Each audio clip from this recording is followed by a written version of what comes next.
Here you go. We have more or less a sense of belonging to the community that we belong to.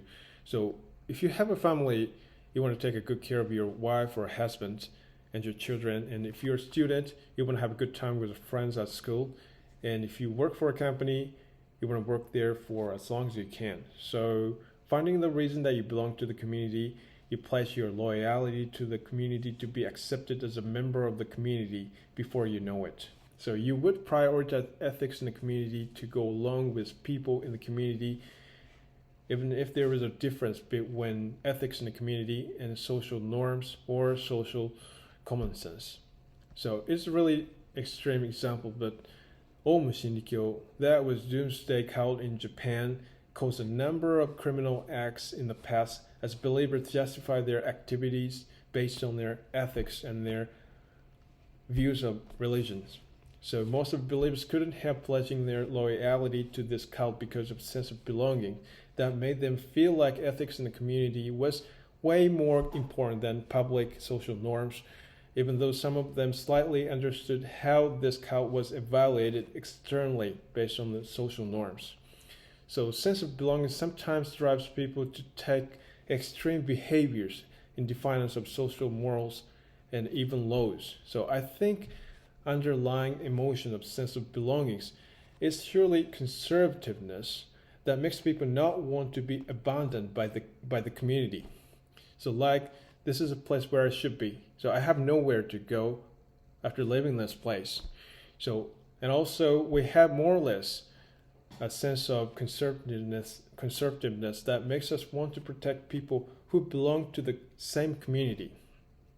So it is not really strange that we violate law to prioritize ethics in the community and protect benefits of the community, although we understand our behavior is injustice in the society. So this is human nature. And there's a possibility that any of us might be caught up in this kind of trap and end up going to jail and prison.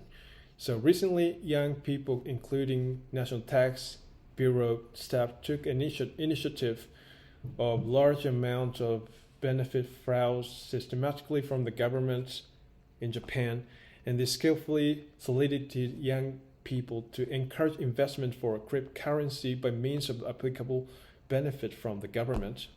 So one girl who belonged to this criminal group was a girlfriend of a major corporate of this case, and she was a normal office worker working for a real estate company.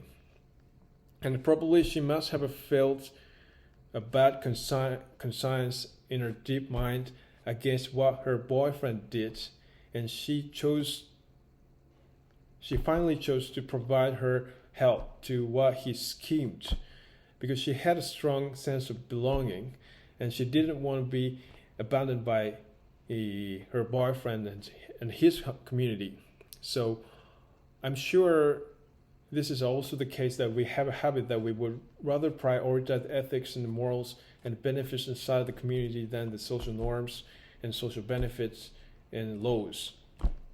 So it is quite a difficult question, but can you betray your long-term friends by telling his wrongdoing to the authority because you would want to prioritize social norms and laws?